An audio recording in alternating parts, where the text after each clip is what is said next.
May I ask you, are you prepared to have something difficult happen in your life and respond by saying, "It is still well with my soul"?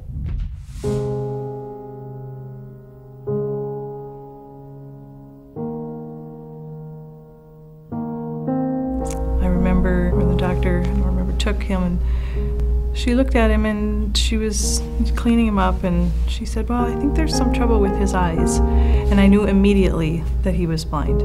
And they did discover that he had a cleft palate, and they did all kinds of other tests to check his heart, his liver, lungs, and things like that. We didn't know for years, until years later, that he would also have autism and growth hormone deficiency and likely fairly significant mental retardation.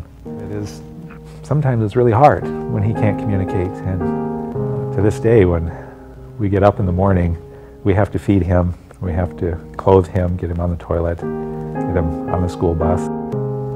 He's been through 13 surgeries, and each one of them been a little bit different, and each one of them we fear, is this going to take a piece of him away from us? And thanks be to God, it hasn't. This is how God gripped us. This is how God was merciful to us. He has given us something very, very precious through our son.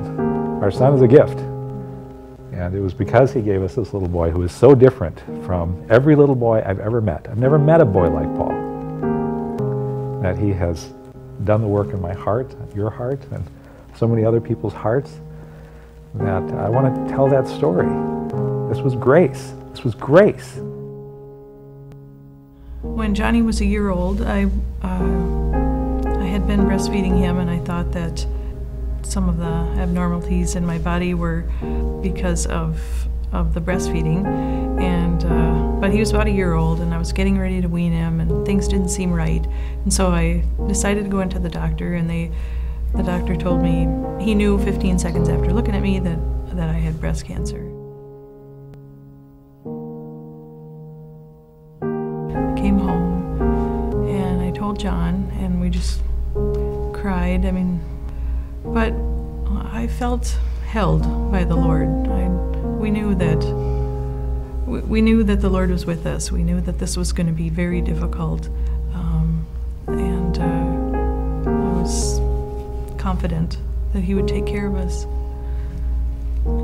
So I'm aware that I have a husband that may have to bury a wife and a child in a year, say within a year's time. I don't know that, but I think about it sometimes. But I know that the Lord loves my children and my husband more than I do, and that He'll take care of us. I know that He will.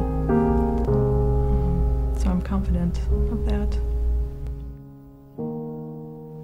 I have a little boy who is blind and has autism, growth hormone deficiency. He doesn't eat well. He doesn't sleep well.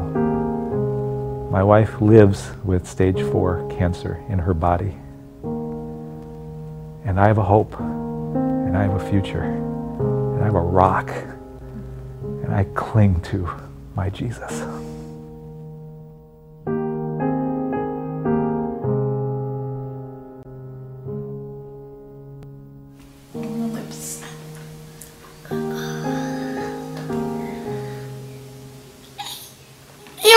Mama, I sing Jesus loves the little children.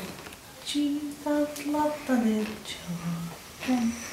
Can you sing it? All the children of the world ran in yellow, black, and white. Precious in His sight. Jesus loves the little children of the world. Wow. Suddenly, physical blessings seems kind of trite, doesn't it?